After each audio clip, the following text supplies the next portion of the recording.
Taking your first REO listing? Come on inside.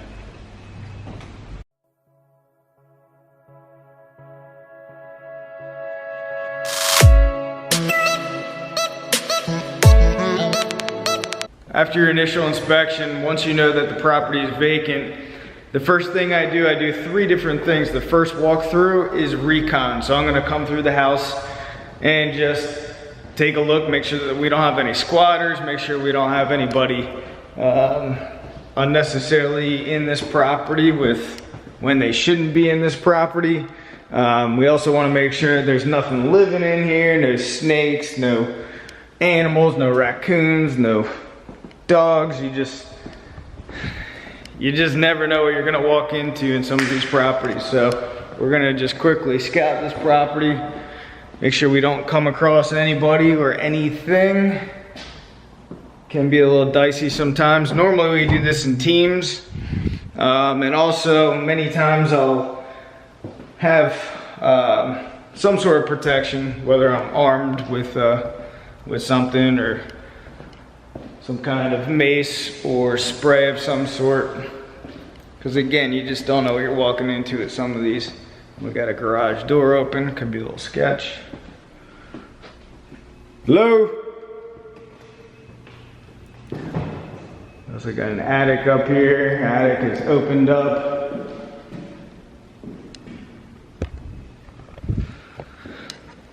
Alright, doesn't look like there's anything or anybody living in this property. That's a good thing. So again, the first step when you take an REO listing is recon. You want to make sure that you go through the property, make sure it's safe and secure. We've come across plenty of times different squatters and so forth over the years. The second walkthrough, we want to make sure that the property is overall safe. So I'm going to show you a few things that I'm going to point out to you that we probably would have to get done on this property before going live, active on the market. And also we're going to look for any kind of simple repairs that we could do for contractors to come out to make it into a more sellable condition. A lot of times the banks, they don't want to have anything to do with any kind of renovations in most cases. So we'll just look for any kind of simple stuff. But let me show you some of the things that I observed.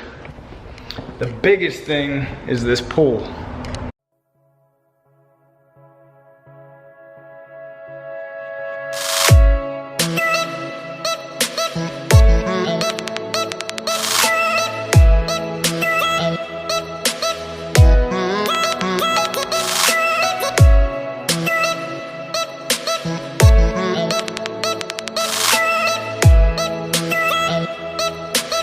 Now you got 2 major flaws right here. For one thing, you got this door right here. This door is wide open, so any little kid can come in here and drown in the swimming pool. And as you can see down here, there's no longer a fence over there that'll protect or keep anybody out.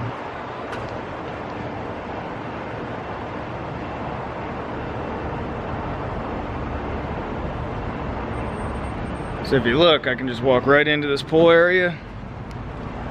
If I'm a little kid, and I can fall right into this. So in this scenario, you really have 2 different options. Number 1 would be to build a platform over this pool so nobody can, fall into it. No little kids can fall into it and drown. And the second option, which I'd probably prefer, because it looks like this pool could be put back into working order fairly easy, assuming there's no crazy cracks or leaks, is to secure these doors, secure the fencing and so forth. The second thing that I would probably talk the bank into doing is maybe throwing down carpet in the bedrooms. As you can see,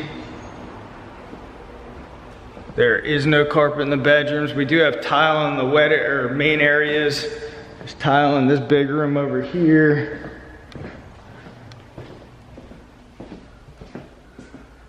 No carpet. So I would talk to the asset manager in this case and try to talk them into putting carpet. It's only 2 bedrooms, so it'd probably be maybe $400 to get carpet laid in both of these bedrooms.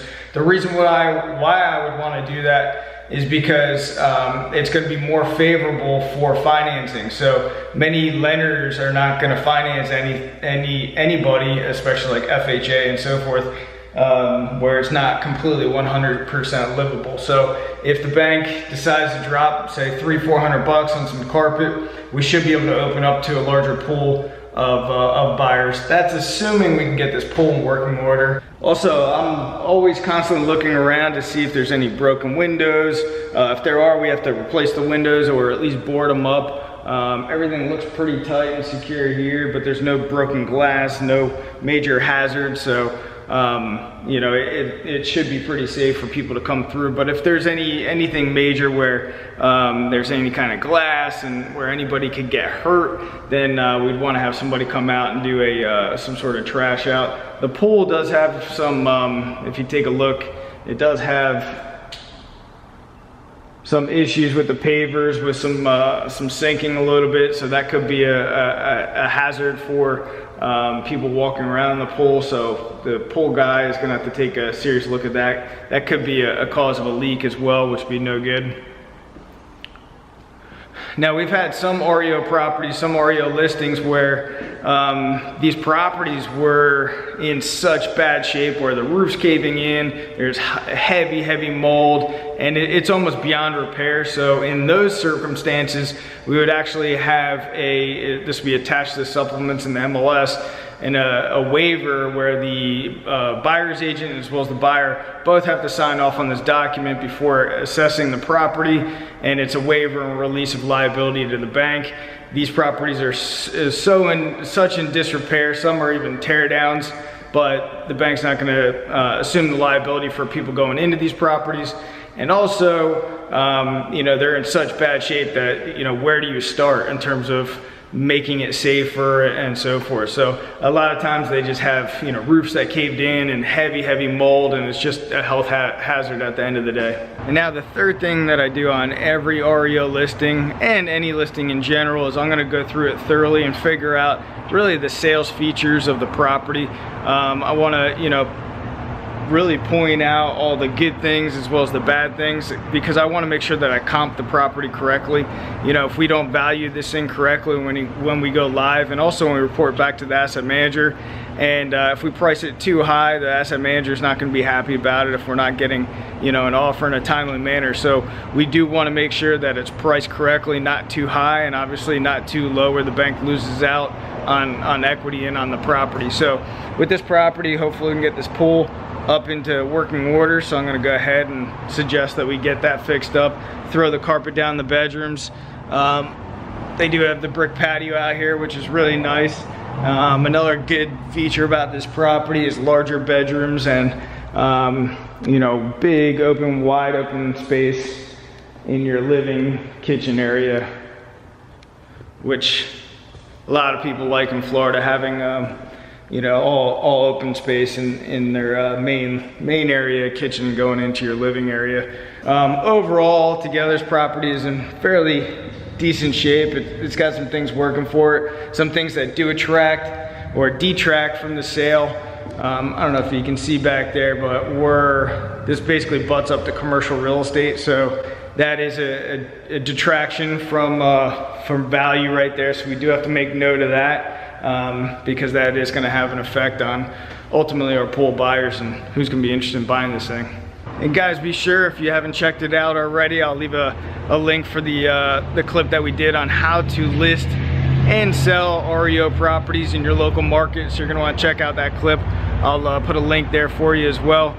If you have any questions pertaining to listing and selling REO properties, give a holler, comment down below, and I'll do my best to answer the questions in a timely manner. And as always, if you got anything good out of this video or of any others, go ahead, subscribe.